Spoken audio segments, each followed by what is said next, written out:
Hello! In 2018, one of the famous tests GMAT was changed drastically. I will share with you what they changed and how you can be ready for this. Please stay with me and you will get a lot of new information about GMAT.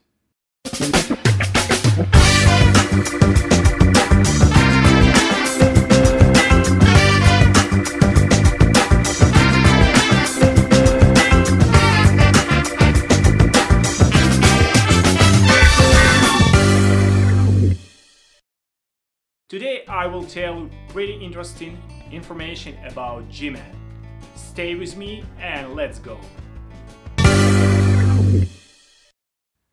In 2018, GMAT, the company that developed and administrated this test, decided to change GMAT. This famous test is very famous for everyone who is applying to all business schools and universities. To be honest, I wasn't surprised because, in the last 5 years they introduced a lot of new changes to the test. You can ask me why they decided to do it again. Okay, the explanation is pretty easy. There is a competition. There is a big competition between two companies, EDC and GMAT. EDC administrating GRE test and GMAT administrating GMAT test. So you can ask me, what does it mean, competition? Well, when two companies would like to get more and more applicants who use their test, they are trying to make it, as much affordable, as much convenient for you. So what are the main reasons for these changes during the last 5 years? They are trying to give you better product. The first major change that I remember was introduced in 2012 when GMAT decided to add a new part for the test. It's called integrated reasoning, and I remember a lot of students who asked me many times what we can do to be ready for integrated reasoning, and it will be a nightmare, so we are afraid of it. But to be honest, after 5 or 6 years since integrated reasoning introduction, nobody died, everyone is happy, and a lot of people got a new score, new GMAT with the integrated reasoning section. So first of all, stay calm and don't worry. I will explain how to be ready for these new changes that was introduced in 2018. A little bit later, in 2015-2016, a new version of the GMAT was introduced. They called it executive assessment. So what was the main reason for this? That when you are senior executive and when you are managing hundreds or thousands of people, you are not ready to spend like 2 months for your GMAT preparation. So GMAT, they feel the difference in a two different audience. MBA applicants and executives. So they introduced executive assessment as their answer on this problem. In 2017, additional changes was introduced, and this time they decided to give you a chance to change order of the section that you will be doing on the test. So you got opportunity to start, let's say, from a quantitative part of the test, or from verbal, or from analytical writing, essay.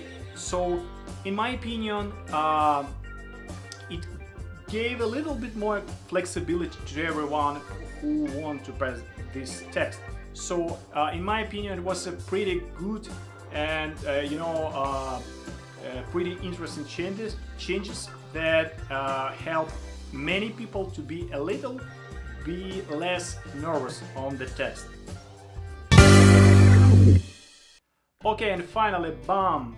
In 2018, this year, starting from April 16th, the new changes came. So what did happen? First of all, the length of the test was drastically decreased. So in total, you will get 30 minutes less on every section, and in total you will get less questions that you have to answer. So this is coming back to to the point that I described at the beginning. They are trying to make it more comfortable for you. So in a new test, a new version of the test that are currently available for everyone, you will get not 37 questions in quantitative section, but 31. In verbal section, you will get 36 instead of 41. So in total, you will get less questions for every subsection of GMAT: reading comprehension, sentence correction, critical reasoning, and problem solving and data sufficiency. Two sections actually will not be changed at all: analytical writing, essay, and integrated reasoning. This year I visited GMAT Summit in Washington, where many test prep companies getting new information about the test, and I was one of the participants, and we heard about this, and they told about these changes. So starting from April, it happened. First of all, I highly recommend to check how many questions you will get on the new test, and you can be happier a little bit. So you will get a better score if you are spending less time on the test.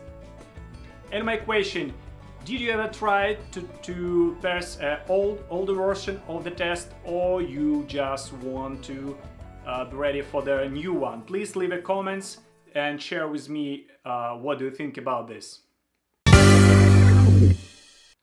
Thank you for watching this video where I explained what does it mean new changes in 2018 with a GMAT test. I hope you like it. Please consider to subscribe for my channel, where I'm sharing information about getting into top business school and your readiness for tests like GMAT, GRE, TOEFL, and some other. And please leave your comments. I will be happy to answer any comments and to help you to be accepted into the best, most prestigious university.